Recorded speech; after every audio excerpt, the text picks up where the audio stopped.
There comes a moment in every inner journey when the pain of staying small becomes more unbearable than the fear of being alone. That moment, though it may come quietly in the stillness of a sleepless night, or explosively in the heat of betrayal, is not weakness. It is awakening. It is the first flicker of a buried truth surfacing. You were never meant to shrink in order to be loved. You see, love that requires you to dim your light, to silence your voice, to suppress your joy or tolerate disrespect, is not love at all. It is attachment dressed as devotion, need disguised as care. But the soul, in its deepest knowing, cannot be fooled forever. There's an instinct inside you that rebels when you're being asked to trade your self-respect for connection, and while you may silence that instinct for a time, because you fear loss, or because hope clings stubbornly to a fantasy, the soul keeps the score. It remembers every compromise you made just to feel wanted. It remembers every moment you abandon yourself for the illusion of closeness. It remembers, even if your mind tries to forget. When someone doesn't truly see you, when they consistently fail to meet your heart with reverence, it is not because you are hard to love, it is because they were never capable of holding the depth you carry. You must understand this deeply. People do not reject your worth. They reveal their limits. And when someone cannot meet you where you are, it is not your duty to descend in order to keep them company. That is not love. That is self-betrayal. To stay in a connection where you are undervalued is to silently tell yourself that this is the best you can get. That is the hidden message, repeated each time you forgive disrespect, rationalize neglect, or lower your standards to keep the peace. And the more you repeat it, the more it embeds itself in your psyche, until it begins to shape not just your relationships, but your self-concept. You become someone who tolerates being unseen, because you've forgotten how much light lives inside you. But the moment you decide to let go, truly let go, not out of bitterness, not as an act of revenge, but as a sacred declaration that you deserve more, that moment changes everything. That is not weakness, that is power, that is alignment. It is the point when the soul whispers, "Enough," and your entire being listens. In that moment, something ancient and true stirs within you, a remembrance, a return.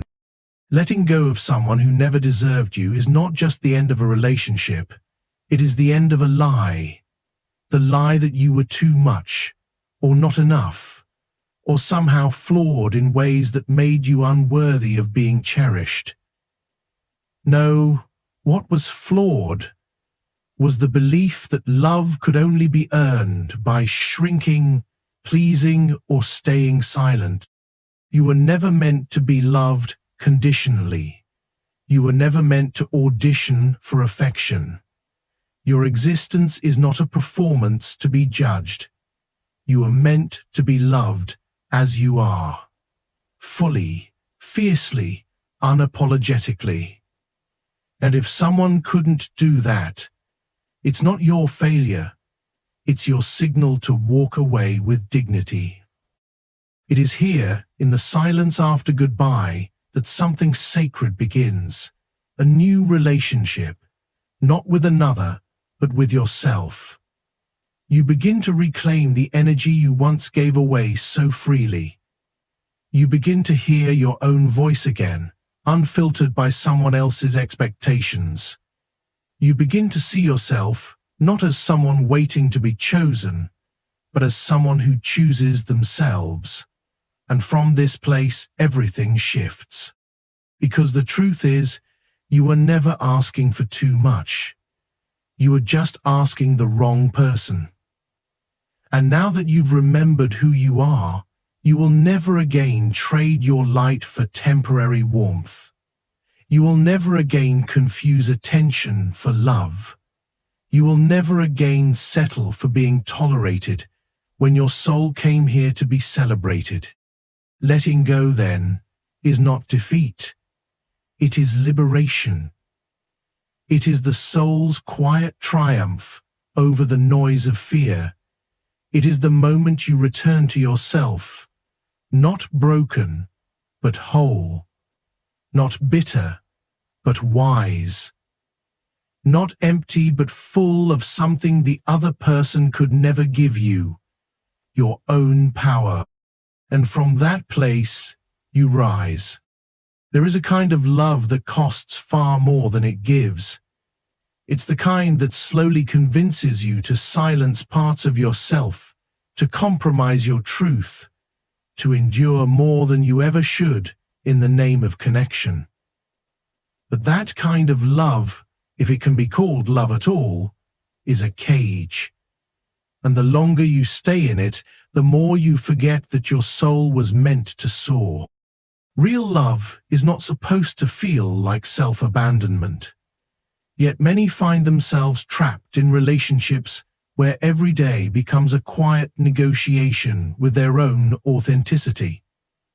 You start out by overlooking small things, a dismissive comment here, a broken promise there. You tell yourself they didn't mean it, or that love is supposed to be hard. But slowly, piece by piece, you chip away at your own needs just to keep the relationship intact. And by the time you realize what you've given up, it feels too late to turn back. You've built a life around someone who never truly saw you. But let's be honest with ourselves. What kind of love demands that you suppress your joy, your voice, your essence? That is not love. That is a form of spiritual erosion.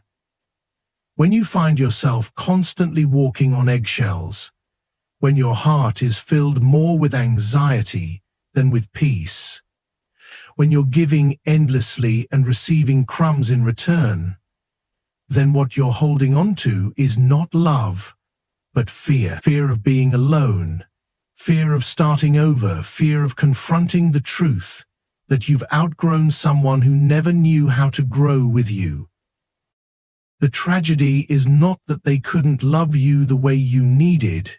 The real tragedy is that you thought you had to change who you are just to be worthy of their affection. But you were never the problem. The problem was believing that love is something to earn through sacrifice. Love, real love, doesn't ask you to shrink. It asks you to rise. It doesn't ask for perfection. It asks for presence.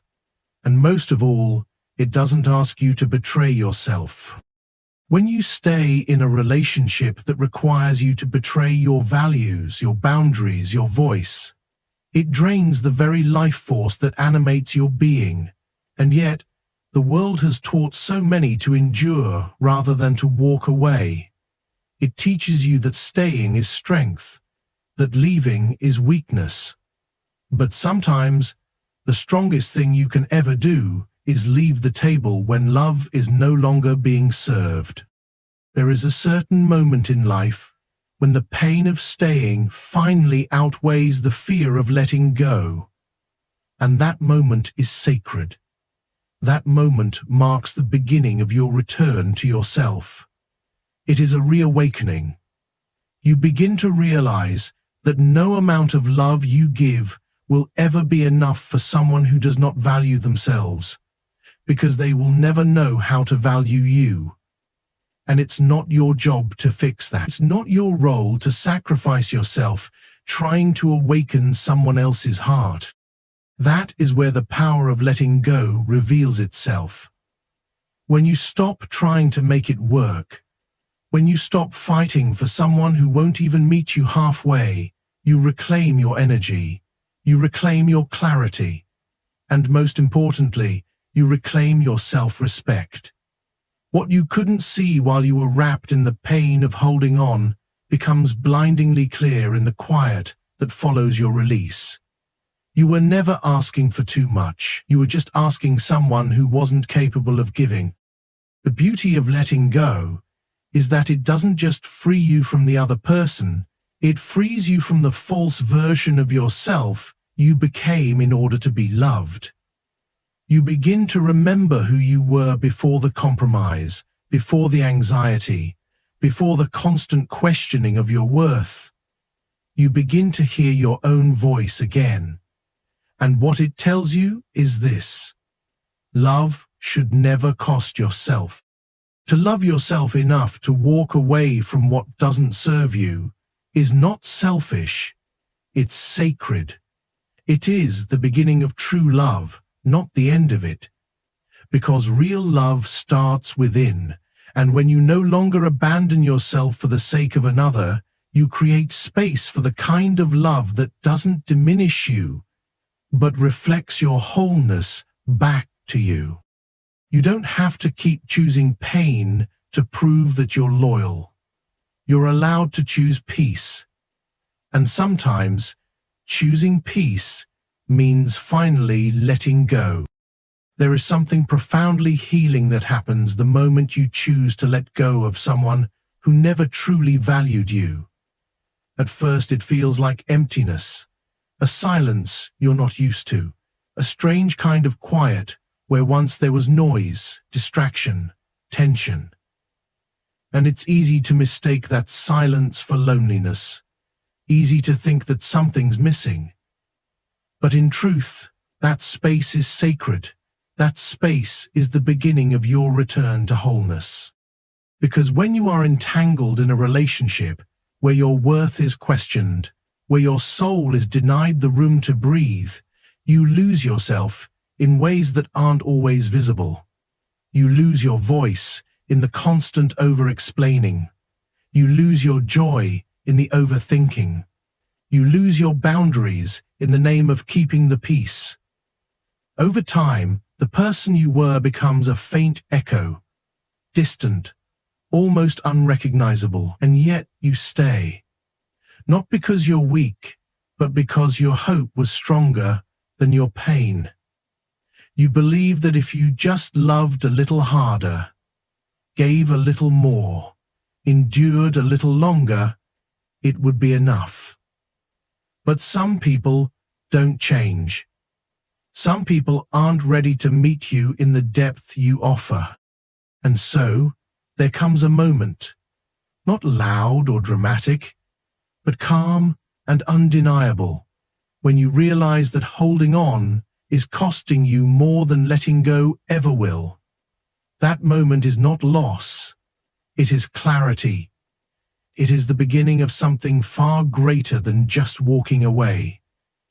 It is the start of your spiritual realignment, a return to the self that's been waiting patiently behind all the noise, waiting to be heard again. When you finally release the person who couldn't see you, something within you begins to come alive again. It doesn't happen all at once. Healing rarely does. But you notice small shifts. Your breath deepens, your mind quiets, your heart softens. That pain you thought would destroy you becomes a teacher. It shows you where you gave away your power, where you confused love with tolerance, where you accepted less because you forgot what more felt like. And now, in their absence, there is space, not just the physical absence of their presence, but the emotional space where your energy is no longer being drained.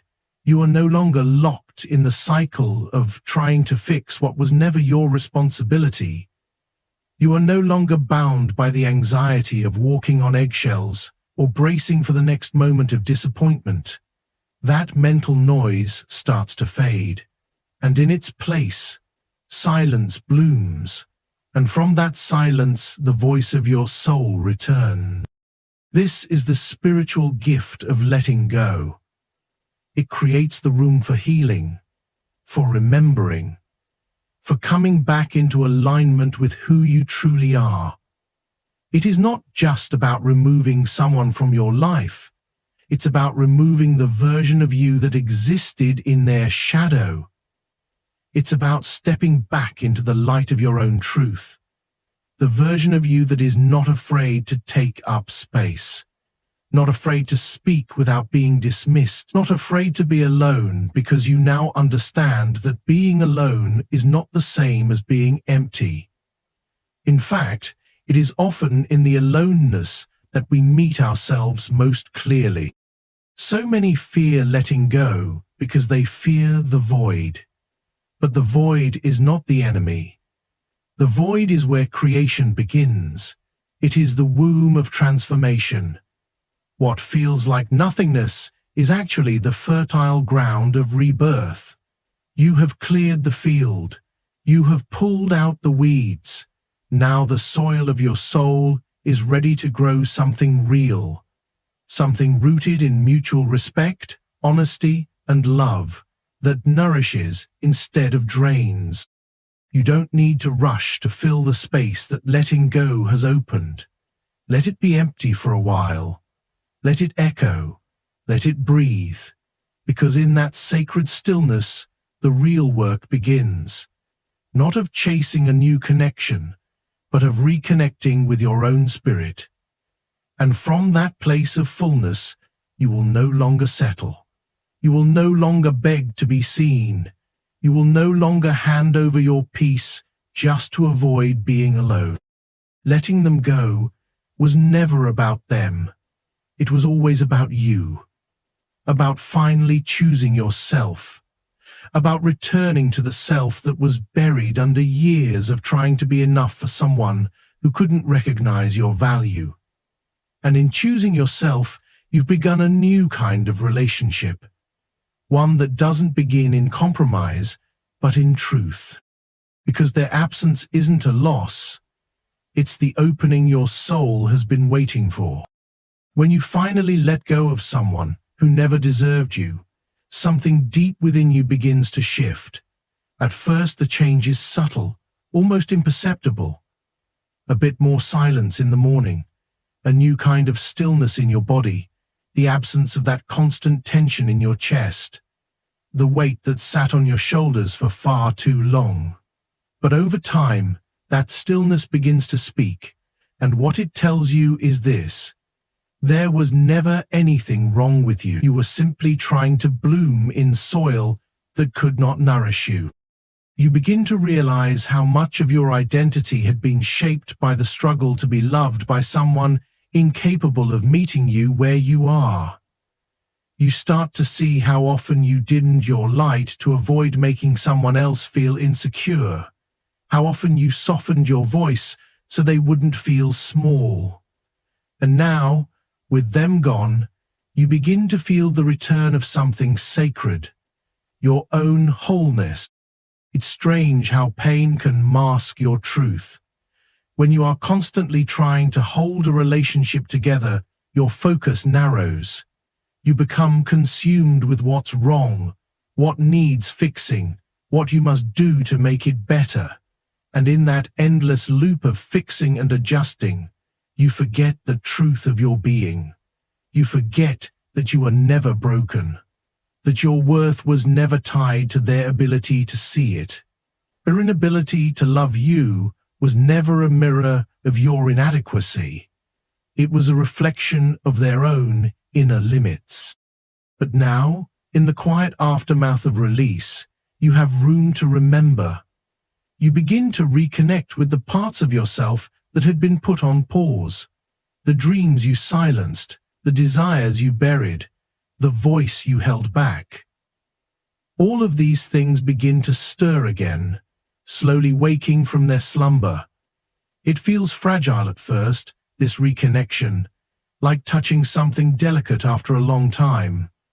But with every breath, it grows stronger, and as it grows, you begin to notice a new kind of strength rising within you.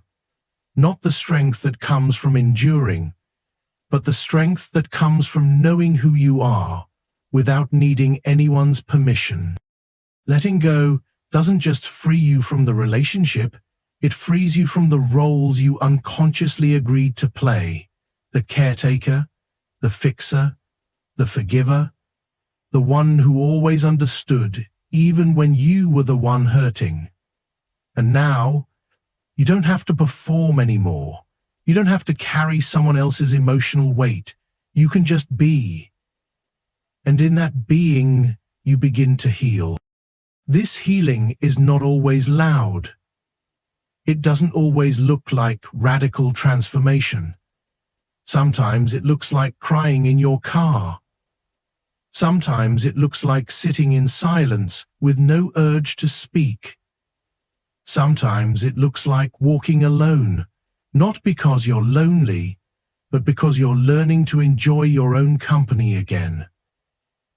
And in those small, quiet moments, you begin to feel yourself returning, fully, honestly, deeply.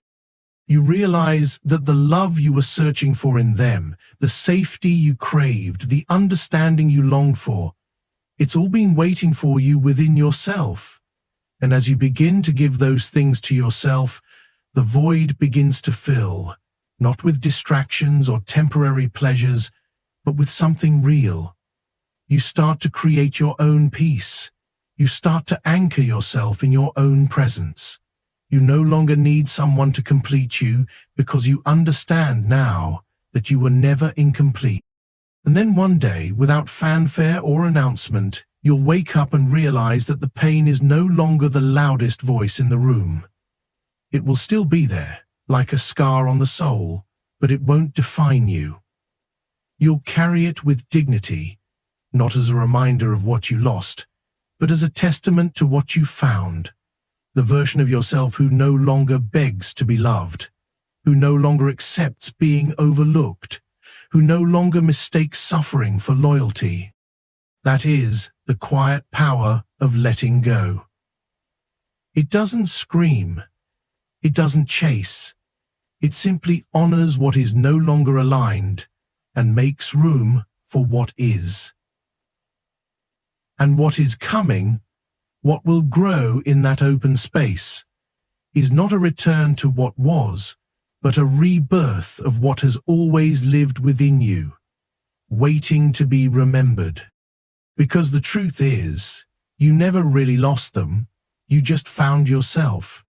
There is a moment in your healing when you finally begin to realize that their inability to love you had nothing to do with your worth. That moment doesn't arrive all at once, it comes slowly.